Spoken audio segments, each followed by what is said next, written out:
On this Friday, we're talking sunshine in a late model, Outlaws at Tulare, USAC indoors, ASCS full-timers, and more. Let's go.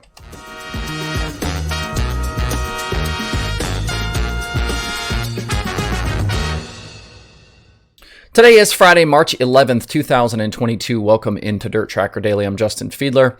When Eldora announced several months ago that they were going to run another $1 million dirt late model race, there were a bunch of drivers in other forms of dirt racing that talked about wanting to run that event.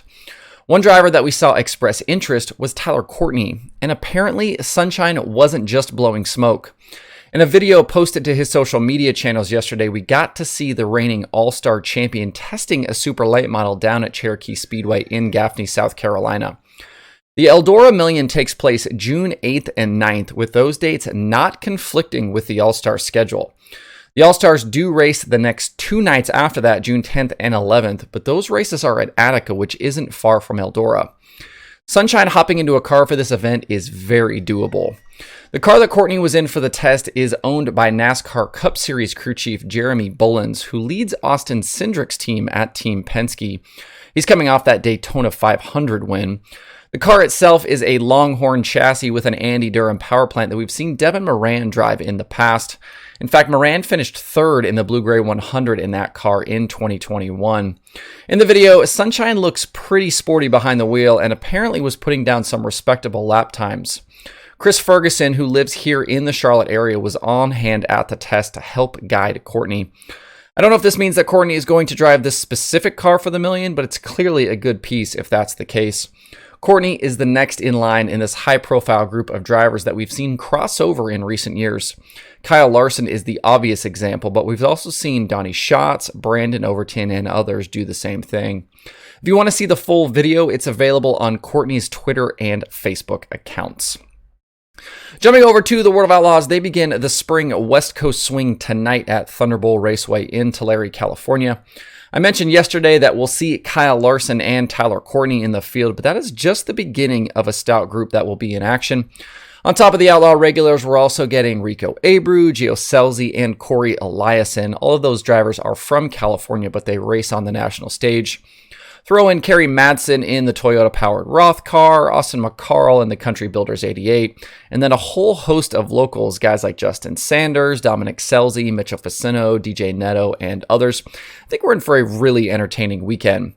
There are a ton of stories to watch, including the very early championship battle with David Gravel currently out front. Brad Sweet is still looking for his first win of 2022. Carson Macedo is back home in California looking for his second win of the year. Jacob Allen has looked very strong. And can any of the local guys jump up and steal a victory from the Outlaws?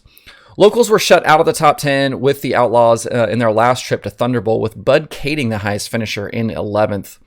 I'm also really curious to see how Corey Day fares in his first ever Outlaw appearances.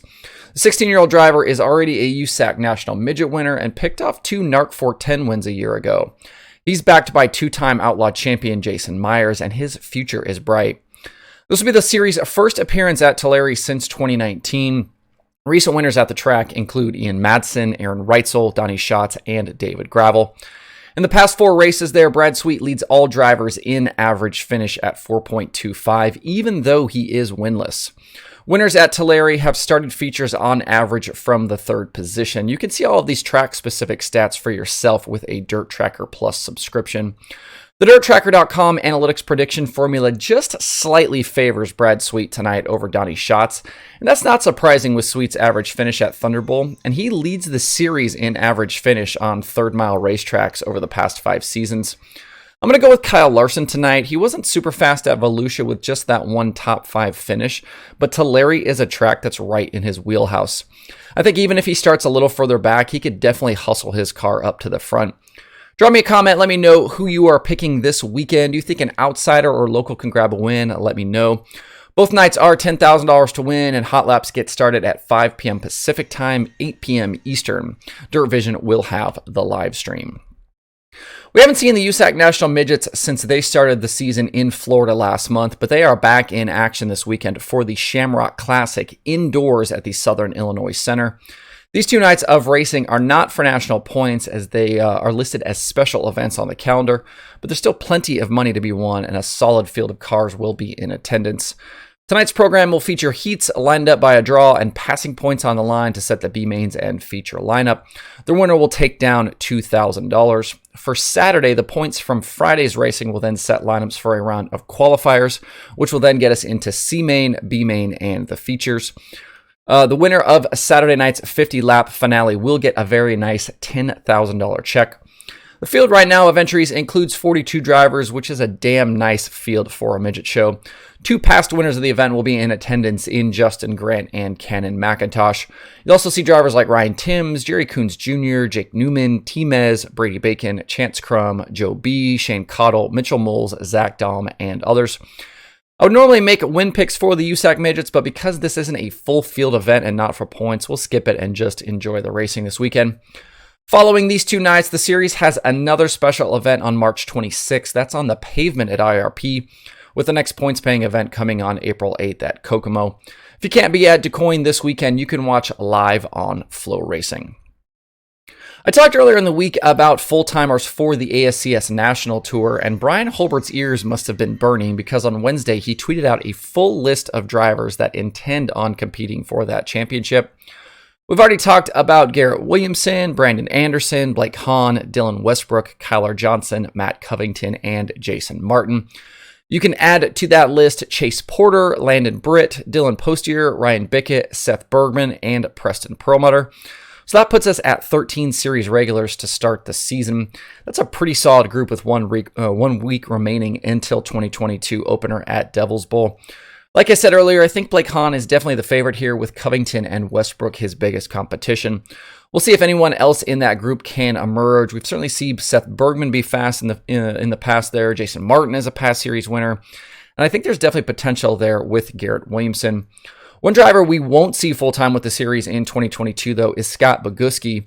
Bogucki has been an ASCS regular for several seasons and picked up 4 wins in 2021, along with a 7th place finish in the standings. And that was even though he missed multiple races with a back injury. The Australian driver was in the field last weekend at Cotton Bowl with the Outlaws, and Johnny Gibson mentioned more 410 racing for him this season. In a release yesterday from Sean Miller, we found out that Bogucki is teaming up with Clayton Snow to run the full All-Star Circuit of Champions schedule this year. He'll still campaign his own car periodically, and that could include some 360 stuff with the ASCS. Bogucki will be a teammate to Kevin Thomas Jr., who's also making his first run at the All-Stars in a winged car. Both teams will run out of the Snow Shop in Indy. Bogucki has 29 Outlaw starts back through 2017 with a best finish of 14th. That actually came last weekend at Cotton Bowl. He was a top 5 finisher on Friday night at the Knoxville Nationals in 2021 as well. He's only made 3 appearances with the All-Stars recently, with all of those starts coming back in 2020. He did finish 3rd at Devil's Bowl in June that season. We're still about a month away from the All-Star points opener at Attica, but that field of full-timers just keeps on getting deeper. After having solid weather a week ago, both Lincoln and Port Royal in Pennsylvania have canceled their weekly shows for tomorrow. Cold temperatures, precipitation, maybe some snow are possible. Both tracks will try again next week with their 410 programs. Williams Grove is supposed to open their season on Sunday, so we'll have to wait and see if they're able to get it in. If they do and you can't be at the Grove, don't forget that the track is part of the streaming package over at Dirt Vision. And if you haven't seen it yet today, I dropped a new Conversations episode last night. I hopped on with Alex Neaton, who writes for Speed Sport and Sprint Car and Midget Magazine, to talk all things sprint car racing in California. We covered the Outlaws West Coast Swing, we talked a bunch of driver and team stuff, plus NARC and the Sprint Car Challenge Tour. You can find that episode in the podcast feed and on the YouTube channel. Even with all the weekend cancellations, the streaming schedule is still solid for today and the weekend. There really isn't any late model racing to be found, but there is plenty of open wheel stuff. Today, we've got the Outlaws on Dirt Vision from Tulare, the USAC Midgets indoors on Flow Racing and other weekly shows, and Racing Out West on Speed Sport. To see the full daily streaming schedule through the weekend, visit dirttracker.com/watch tonight. That's it for the show today. Have a good Friday and a good weekend. If you have thoughts about the topics on today's show, please leave them in the comments below or tweet at me. Thanks everybody for tuning in. We'll see you on Monday for more Dirt Tracker Daily.